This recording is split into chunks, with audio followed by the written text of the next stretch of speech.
В рамках вступления страны в Евразийский экономический союз 5 апреля в Москве состоится торжественное открытие интернациональной торгово-экономической площадки под названием «Кыргызстан».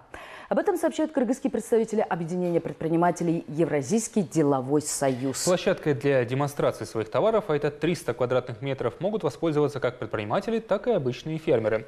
Впрочем, торговая площадка в Москве – это всего лишь маленькая часть сотрудничества. ЕАЭС – это 180-миллионный рынок, открытые границы, свободное движение товаров, услуг и рабочей силы.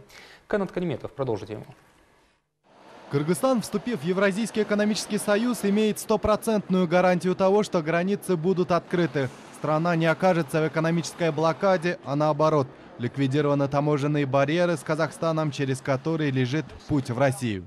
Перспектив при экономической интеграции значительно больше, чем альтернатива вариться в собственном котле, в закрытой экономике, когда можно везти по дешевке товар, но невозможно потом его никуда вывести. А для внутреннего рынка эти объемы будут значительными, и они не предусматривают поглощение потребительскими услугами, а значит банкротство предпринимателей, которые бы этим видом деятельности бы занимались. Некоторым силам весьма не нравится тот факт, что Кыргызстан является членом Большого Союза. Разразившийся экономический кризис на евразийском пространстве обошел бы республику стороной, не вступи она в ЕАЭС, утверждают они. Но здравомыслящие экономисты и руководители страны придерживаются иного мнения. Вот сейчас кричат, что если бы мы не вступили бы в Евразийский, было бы хорошо. Я вам открыто скажу, тогда бы нас просто заблокировали.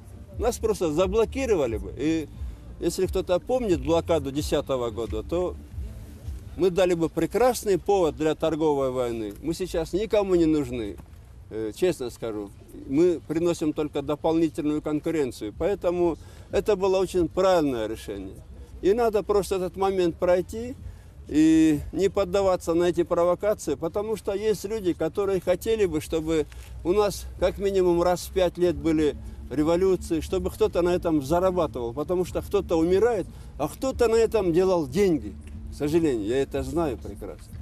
Поэтому надо это пройти. Мы это пройдем, Богдарс, и поверьте мне, экономика наша, она, я думаю, уже до конца года наберет прежние темпы, как минимум 5% роста у нас в этом будет году. Понимание того, что время лихих 90-х и спекулятивных нулевых прошло, и система «купить подешевле и продать подороже» начала давать сбои, стало понятно, как только Казахстан, став членом таможенного союза, стал ужесточать контроль на своих южных границах.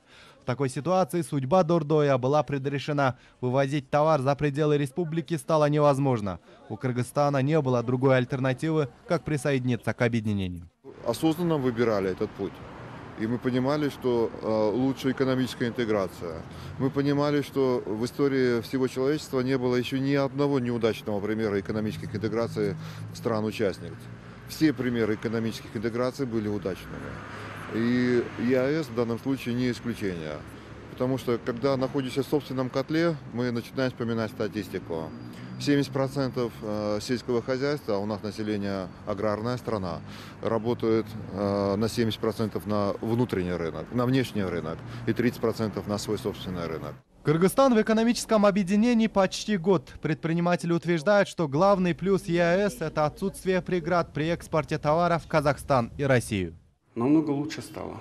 Мы раньше, если у нас разные преграды были на в таможне, сейчас они все эти преграды убрали, во-первых. И не только для бизнесменов, и для обычных граждан они тоже сделали, как сказать, попроще. Значительные послабления теперь и у трудовых мигрантов, которых в той же России несколько сотен тысяч. Они практически уравнены в правах с коренными жителями.